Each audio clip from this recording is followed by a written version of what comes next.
teknologi digital yang pesat saat ini membawa banyak perubahan dalam kehidupan sehari-hari, termasuk dalam dunia pendidikan. Namun, ada satu dampak negatif yang patut menjadi perhatian, yaitu menurunnya minat baca anak akibat penggunaan gadget yang berlebihan. Berikut liputannya. Menurut data Program for International Student Assessment atau PISA 2022, tingkat literasi membaca di Indonesia menempati peringkat 69 dari 80 negara.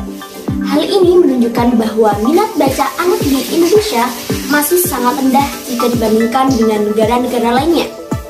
Salah satu penyebab utamanya yaitu meningkatnya penggunaan gadget di kalangan anak-anak. Assalamualaikum warahmatullahi wabarakatuh. Di sini saya sedang berada di rumah Bu Upi, di mana beliau adalah salah satu wali murid dari anak kelas 2 SD.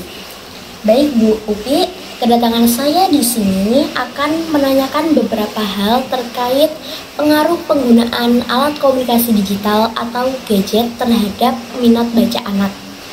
Nah, langsung saja pada pertanyaan pertama, yaitu seberapa sering anak ibu menggunakan gadget saat di rumah dan untuk aktivitas apa saja yang biasa mereka lakukan? Untuk anak saya sendiri, anak saya beri kesempatan untuk menggunakan gadget ya Mbak ya, itu dalam sehari rentang waktu 1 jam. Nanti dalam 1 jam itu anak-anak boleh main game atau dipersilakan juga kalau misalkan mau nonton YouTube, tapi YouTube-nya juga harus dibatasin ya, biasanya YouTube Kids gitu sih. Kemudian pertanyaan yang kedua yaitu apakah ibu melihat perubahan pada minat baca anak ibu setelah mulai menggunakan gadget? Kemudian jika iya, perubahan seperti apa yang panjenengan amati? Jadi biasanya anak saya itu kalau udah main gadget ya Mbak ya, nanti dia itu jadi kalau misalkan udah selesai nih 1 jam gitu, biasanya dia nggak mau diminta, pengennya mainan terus gitu. Terus nanti kalau misalkan disuruh belajar, agak susah, agak ada rewelnya dulu, agak males dulu, karena mungkin dia lebih tertarik sama main gadget yang lebih jadi bervarian gitu ya. Jadi efeknya mungkin jadi lebih rewel ya, jadi kayak minat bacanya itu turun ya, karena kan kalau di gadget kan nggak baca ya, cuman scroll atau games gitu, jadi seperti itu. Kemudian pertanyaan yang ketiga yaitu menurut ibu apakah anak ibu itu lebih tertarik membaca buku cetak atau konten digital seperti video pembelajaran atau bahkan e-book itu? Sejauh ini anak saya kan baru saya kenalkan sama buku cetak ya Mbak ya, jadi belum banyak video pembelajaran yang kami kenalkan.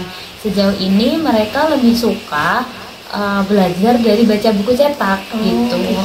Karena belum terbiasa juga, mungkin kalau di sekolah ada cuman 1-2 ya, jadi mereka belum kenal gitu. Jadi kalau di rumah mereka belajarnya atau suka bacanya pakai buku-buku cetak yang banyak gambarnya biasanya dan berwarna seperti itu. Kemudian pertanyaan yang keempat yaitu apa saja tantangan yang ibu hadapi untuk mendorong anak panjenengan agar tetap membaca buku cetak? Terima kasih ya Bu atas waktu yang telah diluangkan. Terima kasih juga telah mau sharing sama saya terkait pengaruh penggunaan alat komunikasi gadget terhadap minat baca anak. Wassalamualaikum warahmatullahi wabarakatuh. Dari wawancara yang telah dilakukan terlihat jelas bahwa penggunaan gadget memang berpengaruh besar terhadap minat baca anak. Namun dengan pengawasan yang baik dari orang tua dan pembatasan waktu yang tepat, anak-anak tetap dapat menikmati gadget sambil menumbuhkan kebiasaan membaca yang positif. Berdasarkan pengalaman orang tua tersebut, membuat kesepakatan mengenai penggunaan gadget adalah salah satu cara yang efektif untuk menjaga keseimbangan antara waktu bermain dan waktu membaca. Penggunaan gadget yang tidak diawasi dengan baik memang dapat berdampak negatif pada minat baca anak. Oleh karena itu, diperlukan peran aktif dari orang tua dan pendidik untuk menciptakan keseimbangan antara penggunaan teknologi dan kebiasaan membaca. Dengan pendekatan yang bijak, anak-anak dapat tetap menikmati teknologi sekaligus menumbuhkan kebiasaan membaca sejak dini. Sekian laporan kami hari ini, semoga dapat menjadi inspirasi bagi kita semua untuk lebih memperhatikan perkembangan anak di era digital ini. Saya Ila Khairunnisa, sampai jumpa di berita selanjutnya. Terima kasih dan wassalamualaikum warahmatullahi wabarakatuh.